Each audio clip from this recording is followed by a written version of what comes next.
नमस्कार दोस्तों, आप लोगों ने कई बार सुना होगा भैया पीओके भारत का हिस्सा है। आखिरकार हम लोग चुप क्यों हैं? आखिरकार हम लोग हमला क्यों नहीं कर रहे हैं? छीन क्यों नहीं रहे हैं? जब रसिया यूक्रेन पे हमला कर सकता है, ज़मीन छीन सकता है, जब अजरबैजान हमला कर सकता है, खासतौर पर आर्मेनिया को पूरी तरह से तबाह कर सकता है, तो हम लोग चुप क्यों हैं? दोस्तों, कई सारे मित्र बोलते हैं भैया जब ये इजराइल फ़लस्तीन पे हमला करके अपना ज़मीन छीन रहा है तो हम लोग चुप क्यों हैं? आखिरकार हमारा पीओके तो असली है, हम लोग क्यों छीन रहे हैं? दोस्तों, भारत के रक्षा मंत्री राजनाथ सिंह जी ने बहुत बड़ा बयान दिया है और पूरे दुनिया को चौंका दिया है।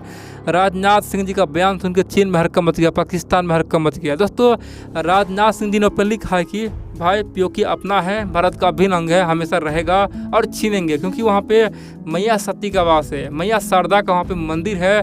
उस मंदिर को हम अपने भारत में मिलाएंगे। ये भारत का अभिन्न अंग है और अच्छा मौका है। पाकिस्तान में अब पॉलिटिकल क्राइसिस हो चुका है, वहाँ का अर्थव्यवस्था भी खत्म हो चुका है, सब कुछ बिकने के लिए तैयार है, तो पाकिस्तान से अब पीओके भी छीनने के लिए तैयार है। दोस्तों, ये बहुत बड़ी बात है और पूरे दुनिया चौंका हुआ है। अब यहाँ पे कई सारे मित्र के मन में होगा भाई पीओके पे हमला कर रहा है तो अमेरिका अपना साथ देगा, अमेरिका खुश है क्योंकि चीन तो कमज़ोर होगा ना। दोस्तों, ये बात आप जान लो, पीओके पे अगर भारत हमला करेगा ना तो दुनिया में सबसे अधिक रोना कौन रहेगा? दो देश रहेगा, वो है चाइना और अमेरिका। दोनों को बहुत दुख होगा। चीन अमेरिका चाहता है कि पीओके भारत कभी हमला नहीं कर पाए। आप बोलेंगे ऐसा क्यों? देखिए दोस्तों, चीन का तो पीओके में कम से कम 70 से लेकर 80 बिलियन डॉलर का निवेश है और बड़ी बात तो यह है सीपेक बन रहा है, और बड़ी बात तो यह है चाइना और पाकिस्तान के बीच में जो रोडवे रास्ता, जी हाँ दोस्तों, रोड सड़क बना हुआ है ना, ये पीओके का रास्ता ही है। जिस दिन पीओके भारत में मिल गया फिर चीन और ये पाकिस्तान का बॉर्डर कभी नहीं मिलेगा, फिर कभी भी चीन बॉर्डर खासतौर पे सड़क मार्ग से नहीं आ पाएगा। दोस्तों, चीन को तब पाकिस्तान जाने के लिए या तो समुद्र रास्ते जाना पड़ेगा या फिर हवाई रास्ते से जाना पड़ेगा। अभी क्या है, अभी पीओके के रास्ते से सड़क बनाया हुआ है, तो चीन कभी भी नहीं चाहेगा कि पीओके भारत को मिल जाए। अमेरिका, दोस्तों, अमेरिका का थिंक टैंक और बुद्धिजीवी और अमेरिका का इतिहासकार और अमेरिका सरकार, निक्सन सरकार तो ये सोचता है भैया भारत कभी भी इतना मजबूत ना हो जाए कि पीओके वो छीन ले। आप बोलेंगे ऐसा क्यों है? देखिए, अमेरिका में चाहे जो भी विदेश मंत्री आया हो, जो भी राष्ट्रपति आया है, उनका एक ही मानना है भारत इतना मजबूत हो वो चीन को जवाब दे पाए, चीन को ब्लॉक कर पाए, एशिया से कमज़ोर कर पाए। लेकिन भारत कभी इतना मजबूत ना हो जाए जो चीन को टक्कर दे, चीन से आगे निकल जाए और भविष्य में अमेरिका के लिए दो खतरा बन जाए। कौन? भारत और चीन दोनों बन जाए। दोस्तों, अमेरिका इसी गम में भारत को केवल रोक रखना चाहता है। वो चाहता है भारत उतना ही मजबूत बने जितना में चीन को जवाब दे पाए, बाकी भारत कमजोर ही रहे। दोस्तों, इसीलिए पीओके जितनी भारत ले लेगा ना, भारत का हिम्मत खुलेगा। जी हाँ दोस्तों, आपने सुना होगा शेर जब दहाड़ता है तो जंगल खाली हो जाता है। दुनिया जानता है भारत शेर है। भारत का इतिहास बहुत बड़ा रहा है, भारत पूरे दुनिया पर राज किया है। अखंड भारत था, इंडोनेशिया से लेके पूरे श्रीलंका, पूरे तिब्बत, पूरे दोस्तों अफगानिस्तान, ईरान, सब भारत में था। तो सब जानता है कि भारत अभी दहाड़ना बंद कर दिया है। जिस दिन शेर दहाड़ेगा फिर से अपना हिस्सा मांगेगा और दुनिया में फिर से खासतौर पे अपना झंडा लहराएगा। इसीलिए अमेरिका चाहता है कि भारत दबे रहे, इसीलिए पीओके न छीने। दोस्तों, और इन सब के अलावा भारत के जो रक्षा मंत्री है राजनाथ सिंह जी, उनके बयान को सुनकर पाकिस्तान और चीन दोनों में हड़कंप मचा हुआ। पाकिस्तान चीन दोनों अपना सेना तैयार कर रहा है। दोस्तों, मैं आपको तमाम बातें बताऊं, आखिरकार अब होने क्या वाला, आप लोग पूरा वीडियो देखते रहिए।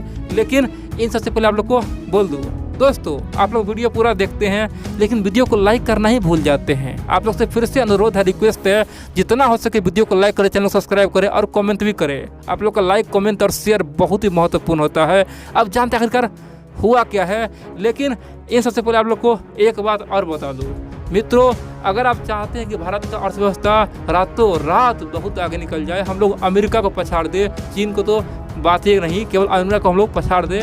दोस्तों, अगर ऐसा आप चाहते हैं तो आप लोग को एक काम करना होगा। पता क्या? भारत में दोस्तों हज़ारों कंपनियाँ, लेकिन कंपनी तो बहुत सारा है, बहुत प्रोडक्ट बन भी रहा है, लेकिन उसके पास पैसा नहीं है। दोस्तों, जिस प्रकार से अमेरिकी कंपनी अमीर हो गया और क्या है, दुनिया के कोने कोने में अपना स्टोर लगाए हुए हैं, अपना सामान बेचता है, अमेरिका का खूब मुनाफा होता है और अमेरिका तगड़ा देश बन गया है, उसका अर्थव्यवस्था मजबूत हो गया है।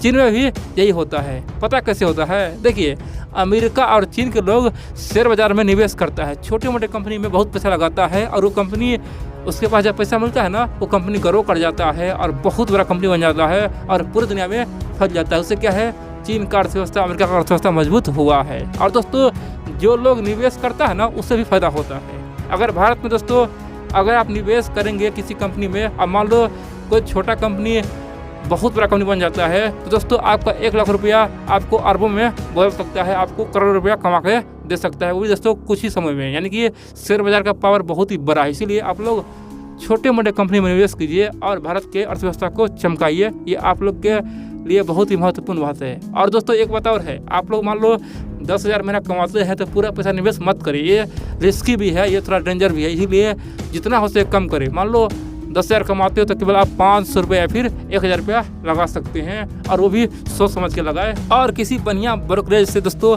डीमेट अकाउंट खोलाए, क्योंकि दोस्तों बहुत सारे डीमेट अकाउंट भी फर्जी होता है, पैसा आपका डूब सकता है। इसीलिए अच्छा सा डीमेट अकाउंट खोले बढ़िया कंपनी से और फिर शेयर बाजार में निवेश कीजिए। अब यहाँ पे कई सारे मित्र बोलेंगे भैया हम शेयर बाजार का क्यों बोल रहे हैं। दोस्तों हमें कोई कंपनी कुछ पैसा नहीं दिया है, ये देश हित में है। अमेरिका में आज भी 70% 80% लोग शेयर बाजार में पैसा लगाते हैं। अमेरिका को बलवान बना दिया है, और हमारे यहाँ लोग पैसा घर में रखता है और केवल 2 से 3% लोग पैसा लगाता है। इसीलिए हमारा कंपनी ग्रो नहीं करता है, भारत ग्रो नहीं कर पाता है। इसीलिए हम लोग को भी अमेरिका जैसा बनना पड़ेगा। अब जानते हैं आखिरकार हुआ क्या है।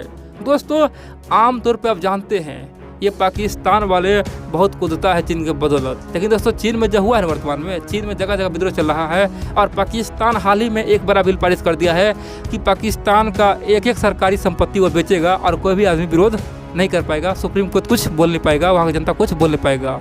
पाकिस्तान सरकार चाहता है कि अपना तमाम कर्ज उतार दे, अपना संपत्ति को बेच के। अब पाकिस्तान में बड़े बड़े एयरपोर्ट, बड़े बड़े बंदरगाह बिकने वाले हैं, और दोस्तों वो भी 90 साल के नहीं दोस्तों, हमेशा 1000 साल के लिए बिकने वाले हैं। पाकिस्तान अब आर्थिक गुलाम नहीं दोस्तों, ज़मीनी गुलाम बन जाएगा चीन का। ठीक है, अब बड़ी बात यह दोस्तों, हमें अब पीओके चाहिए, क्योंकि पीओके में बहुत कुछ है दोस्तों। पीओके में माता सती का मंदिर भी है, और पीओके भारत का अभिन्न अंग है। इसीलिए दोस्तों भारत अब अपना कुछ बड़ा गेम खेल रहा है। अब दोस्तों आप जानते हैं कश्मीर का नाम कैसे पड़ा था। संत साहब दोस्तों वहाँ मुनि था कश्यप ऋषि के नाम पे कश्मीर का नाम पड़ा था। दोस्तों कश्मीर का 3 पहचान था, 3 वहाँ पे बड़ा बड़ा मंदिर था। एक तो बाबा अमरनाथ का, जी हाँ दोस्तों बाबा अमरनाथ का मंदिर कश्मीर में आज भी बहुत ही श्रद्धालु वहाँ पहुँचते हैं। दूसरा दोस्तों मार्तंडे मंदिर यानी कि सूर्यदेव के मंदिर। दोस्तों वहाँ पे उस मंदिर में तो आज लोग कहा जाता है कि ये भूतों का मंदिर है। दोस्तों वहाँ पे आतंकवादी आज वास कर रहा है, यानी कि है कश्मीर में ही, लेकिन लोगों ने उसे जाने से मना कर दिया। वहाँ के जो आतंकवादी लोग हैं उसे अपना अड्डा बना दिया है। तीसरा मंदिर है दोस्तों माता सती का मंदिर, वो है वर्तमान में पीओके में, यानी कि भारत की सीमा से लगभग 10 किलोमीटर दूर है। तो भारत सरकार का प्लान ये है कि क्यों ना हम लोग बहुत जल्द या तो पहले इस पर कब्जा कर ले, 10 किलोमीटर अंदर में है तो पहले माता सती मंदिर यानी कि माँ शारदा मंदिर को मिला ले, और बाद में पूरे पीओके पे कब्जा करे। और यहाँ पे कई सारे थिंक टैंक बोल रहा है कि एक ही बार में पीओके पे हमला कर दो और पूरा पीओके छीन लो। दोस्तों ये प्लान बन रहा है, और भविष्य में देखेंगे आप हो ना हो पीओके भारत का हिस्सा होने वाले हैं। और ये बात दोस्तों राजनाथ सिंह जी भी कहे हैं, भारत के विदेश मंत्री कई बार कहा है कि ये हमारा अभिन्न अंग है और था, इसीलिए हम एक न एक दिन लेंगे। दोस्तों यही बात भारत के पीएम भी कह चुका है, यानी कि पीओके के लिए ऑलरेडी आर पार का बयानबाजी हो ही रहा था। अभी राजनाथ सिंह जी के बयान से दोस्तों दुनिया में हर कम मचा, क्योंकि अभी सावन का महीना है, और सावन महीना में सती मैया का मंदिर की बात करें दोस्तों ये बहुत बड़ी अचीवमेंट है। और बड़ी बात यह है दोस्तों चाइना पाकिस्तान में अब मंथन शुरू हो गया है। क्या पीओके भारत का होने वाला है? क्या बड़ा युद्ध छिड़ने वाले हैं? दोस्तों अगर चीन सेना खासकर पाकिस्तान एक भी हो जाए ना, पाकिस्तान चीन मिलकर भी कुछ नहीं कर पाएगा। हम लोग ऑलरेडी पाकिस्तान चीन दोनों से युद्ध करने के लिए तैयारी कर चुके हैं, 2 तरफा व्यवहार हम लोग करेंगे। इसीलिए टेंशन कम नहीं है, जो भी होगा आरिया पार होगा, दोनों तरफ से होगा और पीओके भारत में मिल जाएगा।